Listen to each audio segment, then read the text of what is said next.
Hi friends, Karthigai Deepam வரப்போகுது. அந்த கார்த்திகை தீபம் அன்னைக்கு நம்ம ஏற்ற போகிற விளக்குல எப்படி சிம்பிள் டிப்ஸை ஃபாலோ பண்ணி விளக்கு ஏற்றலாம் அப்படின்னு தான் பார்க்க போறோம். ஸோ வீடியோவை ஸ்கிப் பண்ணாம ஃபுல் வீடியோ பாருங்க. பார்த்ததுக்கு அப்புறம் மறக்காம லைக் பண்ணி சப்ஸ்கிரைப் பண்ணுங்க. Friends, welcome to விருந்தகம்.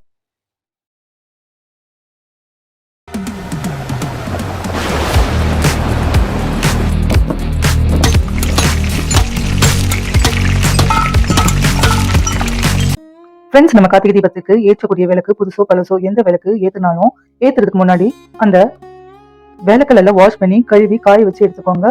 இந்த மாதிரி கழுவி காய வச்சு எடுத்ததுக்கு அப்புறம் இதை நம்ம எப்படி யூஸ் பண்ணலாம்னு பார்க்க போறோம். ஸோ இப்போ ஃபர்ஸ்ட் டிப்ஸ் என்னன்னு பார்த்தீங்கன்னா, டிப்ஸ் நம்பர் 1. ஃப்ரெண்ட்ஸ், நம்ம வாஷ் பண்ணி காய வச்ச விளக்கு அப்படியே யூஸ் பண்ணாம விளக்கு ஏற்றுறதுக்கு முன்னாடி இந்த மாதிரி நெயில் பாலிஷ் எடுத்துக்கிடலாம். நீங்க எத்தனை விளக்கு யூஸ் பண்ணீங்களோ அத்தனை விளக்கோட பின் சைடும் இந்த மாதிரி நெயில் பாலிஷ் அப்ளை பண்ணி விட்டுருங்க. அப்ளை பண்ணி ஒரு 10 நிமிஷம் காய வச்சிருங்க. இது நம்ம எதுக்கு அப்ளை பண்றோம்னு பாத்தீங்கன்னா, எண்ணெய் ஊத்தும் போது அந்த எண்ணெய் கசிவு ஏற்பட்டு விளக்கு வைக்கிற இடத்துல எண்ணெய் பிசு பிசுப்பா இருக்கும். அந்த மாதிரி பிரச்சனை அவாய்ட் பண்றதுக்காக தான் நம்ம இந்த நெயில் பாலிஷ் அப்ளை பண்றோம். இந்த மாதிரி நீங்க விளக்கு யூஸ் பண்றதுக்கு முன்னாடி நெயில் பாலிஷ் அப்ளை பண்ணி ஒரு 10 நிமிஷம் கழிச்சு யூஸ் பண்ணீங்கன்னா எண்ணெய் கசிவு எதுவும் ஏற்படாது. சிம்பிள் ஐடியா, ட்ரை பண்ணி பாருங்க இந்த டிப்ஸை. Tips number 2. ஃப்ரெண்ட்ஸ், நம்ம வெளியில நெயில் பாலிஷ் அப்ளை பண்ண மாதிரி விளக்கோட உள் சைடு இந்த மாதிரி நம்ம வீட்டில் யூஸ் பண்ணக்கூடிய டால்கம் பவுடர் எந்த பிராண்ட் இருக்கோ அந்த பிராண்ட் டால்கம் பவுடர் எடுத்து அப்ளை பண்ணிக்கிடலாம். இந்த மாதிரி எல்லா விளக்குலையும் அப்ளை பண்ணிட்டு விளக்கை யூஸ் பண்ணீங்கன்னா அந்த விளக்குல இருந்து எண்ணெய் கசிவு எதுவும் ஏற்படாது. ஸோ சிம்பிள் ஐடியா, ட்ரை பண்ணி பாருங்க.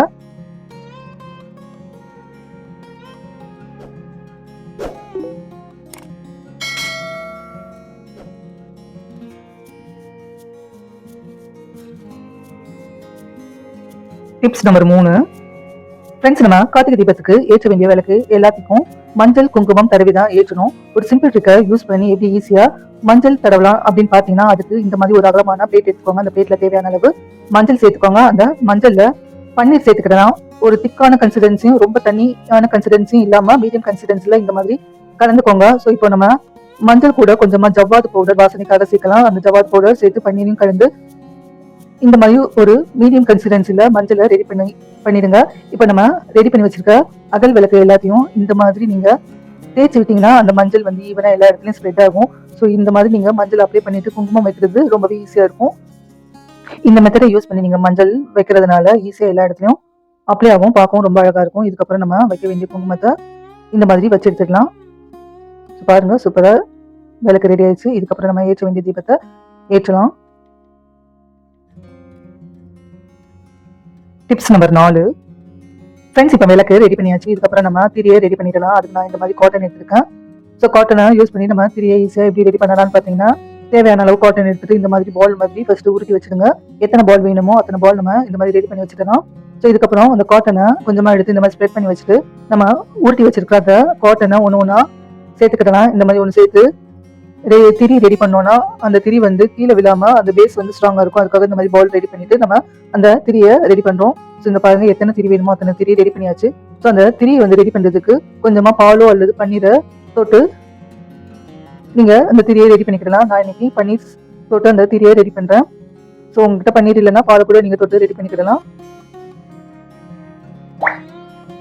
ஸோ பாருங்க, சிம்பிளா திரி ரெடி ஆயிடுச்சு. ஸோ இந்த திரியை நீங்க ட்ரை பண்ணி பாருங்க. நம்பர் 5.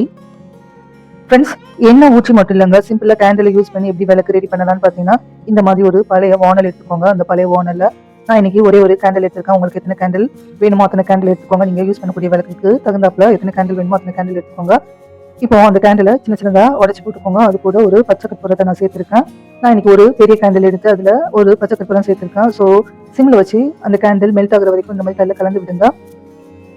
இப்போ பார்த்தீங்கன்னா அந்த கேண்டில் எல்லாம் மெல்ட் ஆயிடுச்சு. இப்போ அந்த சூடு வரதுக்கு முன்னாடி விளக்குல வைக்க வேண்டிய திரியை வச்சுட்டு அதுக்கப்புறம் எத்தனை விளக்குல ஊத்துறீங்களோ அத்தனை விளக்குல நீங்க திரியை வச்சுட்டு அந்த கேண்டில் நீங்க ஊற்றிக்கலாம். ஒரு சிம்பிளான கேண்டில் விளக்கு ரெடி ஆயிடுச்சு. ஸோ இந்த மாதிரி நீங்க கேண்டில் விளக்கு எக்ஸ்ட்ரா செஞ்சு ஸ்டோர் பண்ணி வச்சீங்கன்னா கார்த்திகை தீபம் அன்னைக்கு ஏற்றுறதுக்கு ரொம்பவே ஈஸியா இருக்கும். பாருங்க, சூப்பரா கேண்டில் விளக்கு ரெடி ஆயிடுச்சு. சிம்பிள் ஐட்டோ, ட்ரை பண்ணி பாருங்க. Tips number 6. ஃப்ரெண்ட்ஸ், நிறைய மெத்தடை யூஸ் பண்ணி ஈஸியாக விளக்கு ஏற்றலாம். அதில் ஒரு சிம்பிளான மெத்தடு என்னன்னு பார்த்தீங்கன்னா, இந்த மாதிரி விளக்கு எடுத்துக்கோங்க. அந்த விளக்குல நான் இன்னைக்கு கொஞ்சமாக தண்ணி இருக்குது இல்லைங்களா, அந்த தண்ணியை சேர்த்துக்கிறேன். ஸோ இந்த தண்ணியில் நம்ம யூஸ் பண்ணக்கூடிய எண்ணெயை அந்த தண்ணியில் இந்த மாதிரி சேர்த்துக்கோங்க.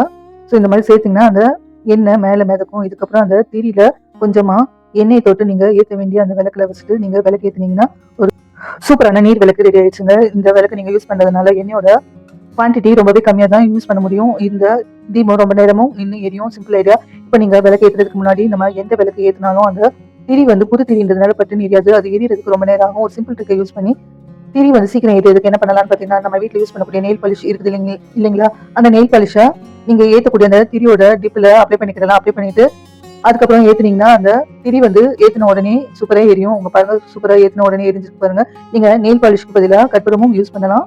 சிம்பிள் ஐடியா, ட்ரை பண்ணி பாருங்க. Tips number 7. ஃப்ரெண்ட்ஸ், இந்த மழை காலத்துல நம்ம ஏற்றக்கூடிய விளக்கு சீக்கிரம் அணையாம இருக்க ஒரு சிம்பிள் ட்ரிக் என்னன்னு பாத்தீங்கன்னா, நான் இன்னைக்கு இந்த மாதிரி 2 கொட்டாங்குச்சி எடுத்திருக்கேன். உங்களுக்கு எத்தனை கொட்டாங்குச்சி வேணுமோ அத்தனை கொட்டாங்குச்சி எடுத்துக்கோங்க. இப்போ நம்ம விளக்கு வைக்கக்கூடிய இடத்துல காத்து அதிகமா வீசும். அந்த மாதிரி டைம்ல நீங்க இந்த கொட்டாங்குச்சியை வச்சுட்டு அதுக்கப்புறம் அது மேல ஏற்ற வேண்டிய விளக்க வச்சு ஏற்றினீங்கன்னா எவ்வளவு காற்று பட்டாலும் அந்த விளக்கு வந்து அணையாது. பாருங்க, சூப்பரா நின்று எரியும். இந்த கார்த்திகை தீபத்துக்கு இந்த டிப்ஸை ட்ரை பண்ணி பாருங்க ஃப்ரெண்ட்ஸ். Tips number 8. ஃப்ரெண்ட்ஸ், இந்த மாதிரி விளக்குல திரி ஏற்றுற இடத்துல திரி ஏற்றும் போது அதுல ஒரு வித கருப்பு படலம் படிஞ்சு அதை கிளீன் பண்ணுறதுக்கு நிறைய பேர் ரொம்பவே கஷ்டப்படுவாங்க. ஸோ அந்த மாதிரி உள்ளவங்களுக்கு ஒரு சிம்பிள் ஐடியா. கருப்பு படலம் படியாம எப்படி ஈஸியா விளக்கு ஏற்றலாம்னு பாத்தீங்கன்னா, இந்த மாதிரி ஒரு சேஃப்டி பின் எடுத்துக்கோங்க. அந்த சேஃப்டி பின்னோட சென்டர் பார்ட்ல நம்ம ஏற்ற வேண்டிய திரியை இந்த மாதிரி மாட்டி விட்டுலாம். இப்போ சேஃப்டி பின்னை ஸ்ட்ரைட் பண்ணி அந்த விளக்குக்கு சென்டர்ல வச்சுட்டு எண்ணெய் விட்டு விளக்கு ஏற்றினீங்கன்னா அந்த விளக்கு சூப்பரா நின்று எரியும். கருப்பு படலமும் படியாது. எத்தனை விளக்கு யூஸ் பண்ணீங்களோ அத்தனை விளக்குக்கும் இந்த டிப்ஸ் தாராளமா ட்ரை பண்ணலாம். Simple idea. கண்டிப்பா இந்த ஐடியாவை ட்ரை பண்ணி பாருங்க ஃப்ரெண்ட்ஸ். Tips number 9.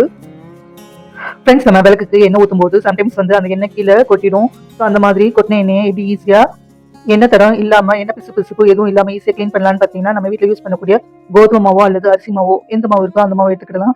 எடுத்து இந்த மாதிரி ஸ்ப்ரெட் பண்ணி விடுங்க. அந்த எண்ணெய் மேல நான் இன்னைக்கு கோதுமை மாவு எடுத்து இந்த மாதிரி ஸ்ப்ரெட் பண்ணிருக்கேன். ஸ்ப்ரெட் பண்ணிட்டு அதை இந்த மாதிரி கையால எடுத்தீங்கன்னா ஈஸியா அந்த எண்ணெய் பிசு எண்ணெய் கரை எதுவும் தெரியாம நொடியில கிளீன் ஆயிரும். பாருங்க, சூப்பரா கிளீன் ஆயிருக்கு. சிம்பிள் ஐடியா, ட்ரை பண்ணி பாருங்க. Tips number 10. ஃப்ரெண்ட்ஸ், இந்த கார்த்திகை தீபத்துக்கு நம்ம அரிசி மாவு விளக்கு ஏற்றுறது ரொம்பவே விசேஷமானது. அதுக்கு நான் இன்னைக்கு ஒரு கப்பு அரிசி மாவு எடுத்திருக்கேன். பச்சரிசி மாவு இருந்துச்சுன்னா பச்சரிசி மாவு எடுத்துக்கோங்க. ஸோ அது கூடவே இன்னைக்கு நான் ஃபுட் கலர் சேர்த்திருக்கேன். ஸோ உங்ககிட்ட என்ன ஃபுட் கலர் இருக்கோ நீங்க அந்த ஃபுட் கலர் சேர்த்துக்கலாம். அல்லது மாவை 2 செப்பரேட் பண்ணி உங்ககிட்ட விதவிதமான கலர்ஸ் இருந்துச்சுன்னா நீங்க மாவை செப்பரேட் பண்ணி கூட நீங்க சேர்த்துக்கலாம். நான் இன்னைக்கு ஒரு ஃபுட் கலர் சேர்த்து மாவை இந்த மாதிரி பெசஞ்சு எடுத்திருக்கேன். ஸோ பெசஞ்சு எடுத்து இப்போ நம்ம ரெடி பண்ணி வச்சிருக்க அந்த மாவை உங்களுக்கு விருப்பமான வடிவத்துல நீங்க விளக்கு ரெடி பண்ணிக்கிடலாம். இங்க பாருங்க, இந்த மாதிரி சப்பாத்தி மாவு பதத்துக்கு மாவை பெசஞ்சு ஏற்றதுக்கு அப்புறம் உங்களுக்கு விருப்பமான வடிவத்துல விளக்கு ரெடி பண்ணுங்க. ஸோ இப்போ நான் நார்மலா அகல் விளக்கு மாதிரி ரெடி பண்ணியிருக்கேன். ஸோ இந்த மாதிரி எத்தனை விளக்கு வேணுமோ அத்தனை விளக்கு ரெடி பண்ணிக்கிடலாம். நார்மலா உங்க வீட்டில் அகல் விளக்கு இல்லை அப்படின்ற பட்சத்துல நீங்க இந்த மாதிரி மாவு விளக்கு யூஸ் பண்ணி கூட நீங்க விளக்கு ஏற்றலாம். ஸோ இந்த மாதிரி மாவு விளக்கு வீட்டில் ஏற்றுறதுனால வீட்டில் எப்பவும் ஒரு பாசிட்டிவ் எனர்ஜி ஏற்படும். மகாலட்சுமி கடாட்சம் பெருகுன்றது ஐதீகம். இந்த மாதிரி விளக்கு நம்ம ரெடி பண்ணதுக்கு அப்புறம் தேவையான அளவு எண்ணெய் சேர்த்துக்கோங்க. எண்ணெய் சேர்த்து அந்த திரியை வச்சுக்கலாம். திரியை வந்து சீக்கிரம் ஏற்றிடுறதுக்கு நான் இன்னைக்கு அந்த திரியில நெயில் பாலிஷ் அப்ளை பண்ணிட்டு அதுக்கப்புறம் தீபம் ஏற்றேன்.